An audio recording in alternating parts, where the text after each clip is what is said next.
नमस्कार, स्वागत है आप सभी का AKS रेडियो पर और मैं हूं आपके साथ आपकी RJ सोनम। और आज मैं आपको लेकर चल रही हूं सतना शहर के एक ऐसे पावन स्थल पर जहां पर आस्था, विश्वास और शांति तीनों महसूस किए जाते हैं।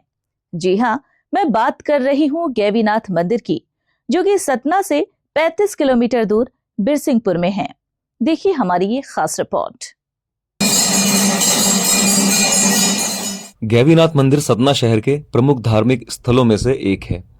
ये मंदिर भगवान शिव को समर्पित है और स्थानीय लोगों की आस्था का केंद्र माना जाता है। वैसे तो पूरे साल इस मंदिर में भक्तों का तांता लगा रहता है, लेकिन शिवरात्रि के खास मौके पर यहाँ भक्तों की भारी भीड़ देखने को मिलती है। कहा जाता है कि गैवीनाथ मंदिर केवल पूजा का स्थान नहीं है, बल्कि ये मन को शांति देने वाला एक ऐसा धाम है जहां आने वाला हर भक्त अपने जीवन की परेशानियों को कुछ पल के लिए भूल जाता है।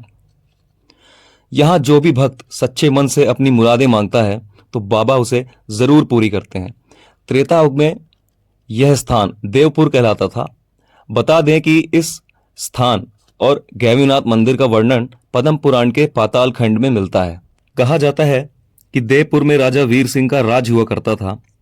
राजा महाकाल के महान भक्त थे। वे अक्सर घोड़े पर सवार होते और उज्जैन में बाबा महाकाल के दर्शन करने पहुंच जाते। सालों तक ऐसा ही चलता रहा, लेकिन जब राजा बूढ़े होने लगे तो उन्होंने महाकाल से अपनी मन की बात बताई। तब महाकाल ने राजा के स्वप्न में देवपुर में ही दर्शन देने की बात कही। उसी समय नगर के ही गैवी यादव नाम के व्यक्ति के यहाँ चूल्हे से शिवलिंग निकला, लेकिन गैवी की मां उस शिवलिंग को दोबारा जमीन के अंदर दबा देती।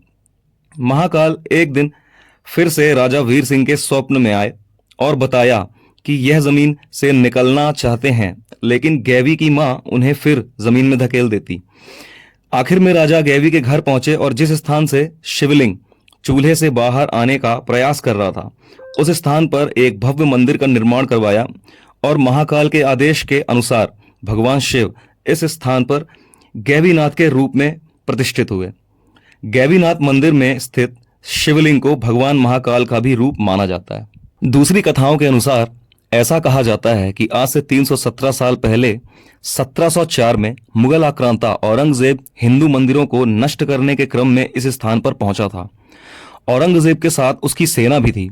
औरंगजेब ने पहले अपनी तलवार से शिवलिंग पर प्रहार किया, लेकिन उसे तोड़ने से असफल रहा। पर उसने अपनी सेना को आदेश दिया, जिसके बाद शिवलिंग को हथौड़े और छेनी से तोड़ने का प्रयास किया गया। कहा जाता है कि शिवलिंग पर 5 प्रहार किए गए थे।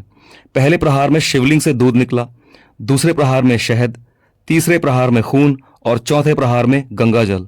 जैसे ही औरंगजेब के सैनिकों ने शिवलिंग पर 5वां प्रहार किया, तभी लाखों की संख्या में मधुमक्खियां निकली। औरंगजेब और उसकी पूरी सेना तितर बितर हो गई और किसी तरह अपनी जान बचाकर भागी। आज भी गैवीनाथ धाम में शिवलिंग पर तलवार के निशान हैं और खंडित शिवलिंग की ही पूजा होती है।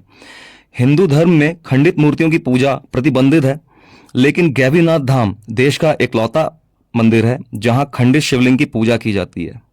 तो दोस्तों, जब भी आप सतना आइए तो यहाँ के गैवीनाथ मंदिर जाना मत भूलिएगा, क्योंकि ये मंदिर आपको आस्था, विश्वास और शांति तीनों का अनुभव कराएगा।